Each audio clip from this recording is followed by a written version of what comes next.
నలుగురు పాకిస్తాన్ ఉగ్రవాదులు మన ఇండియా బార్డర్ దాటేసి అత్తగారింటికి వచ్చినట్టు వచ్చి జమ్మూ కాశ్మీర్ దాకా వచ్చి మన టూరిస్టులు ఒక్కొక్కరిని ఆపి మీ మతం ఏంటి అని అడిగి వాళ్ళ ఐడి కార్డులు చెక్ చేసి వాళ్ళ ప్యాంట్లు ఇప్పి ప్రైవేట్ పార్ట్స్ చూసి వాళ్ళు హిందువులే అని కన్ఫర్మ్ చేసుకున్న తర్వాత ఒక 26 మంది ఇన్నోసెంట్ పీపుల్ని చంపేసి కాల్చి చంపేసిన తర్వాత మొత్తం భారతదేశం అంతా ఎక్స్పెక్ట్ చేసింది ఏంటంటే ఈ పాకిస్తాన్తో మనకు లొల్లొద్దు, అయితే ఆ పీఓకేని ఆక్రమించుకుందాం, లేకపోతే పాకిస్తాన్ తుక్కురేగొడదాం, మళ్ళీ మన జీవితంలో పాకిస్తాన్ అనేది మనకు ఒక సమస్యగా ఉండకూడదు అనే ఒకే ఒక్క ఉద్దేశంతో 140 కోట్ల మంది భారతీయులు మోడీ వెనకాల నిలబడ్డారు. పార్టీలకు అతీతంగా, అన్నిటికి అతీతంగా మొత్తం దేశమంతా ఒక్కటైంది.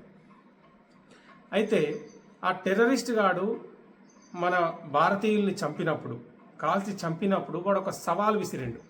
ఏంటిది అది అంటే, పోయి మోడీకి చెప్పుకో, మోడీకో బోలో అని చెప్పి ఒక సవాల్ విసిరిపోయిండు వాడు.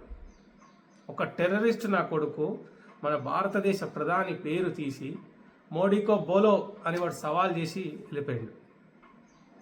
అప్పుడు మనమేం చేయాలి? వీళ్ళు ముందుగా చెప్పినట్టు ఎప్పుడైతే ఎన్నికల హామీలో చెప్పిరో పీఓకేనా ఆక్రమించుకుంటే శాశ్వత పరిష్కారం దొరుకుతుంది. అది కాకపోయినా అట్లీస్ట్ ఆ నలుగురు ఉగ్రవాది నా కొడుకుల్ని పట్టుకొని కాల్చి చంపినా అయిపోతుండే.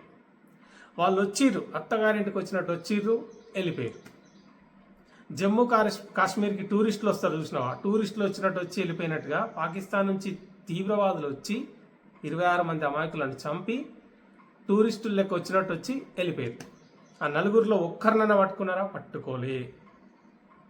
సరే, పాకిస్తాన్ మీద ఆల్మోస్ట్ ఒక యుద్ధ వాతావరణం స్టార్ట్ అయింది. మనం మిసైల్స్ పంపించేసినాం, 9 ఉగ్రస్థావరాల్ని ఆపరేషన్ సింధూర్తో తుక్కు చేసి పడేసినాం.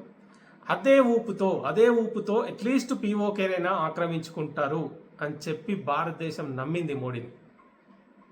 ఆ టెర్రరిస్ట్ నా కొడుకు చెప్పిన సవాల్కి ప్రతీకారం తీర్చుకుంటారు, దానికి సమాధానం చెప్తారు అని చెప్పి మొత్తం దేశమంతా ప్రధాని వెంట ఒక్కటైంది.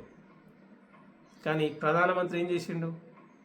ఆ టెర్రరిస్ట్ గాడు చెప్పింది నిజమే అన్నట్టుగా ప్రూవ్ చేసినట్టు అయిపోయింది. ఇప్పుడు మీరే ఆలోచన చేయండి, మోడీకో బోలో అని వాడు ఏ ధైర్యంతో చెప్పుకుంటాడు? వాడు అంటే మోడీ యుద్ధం చేయలేడు అనే ధైర్యమే కదా వంది.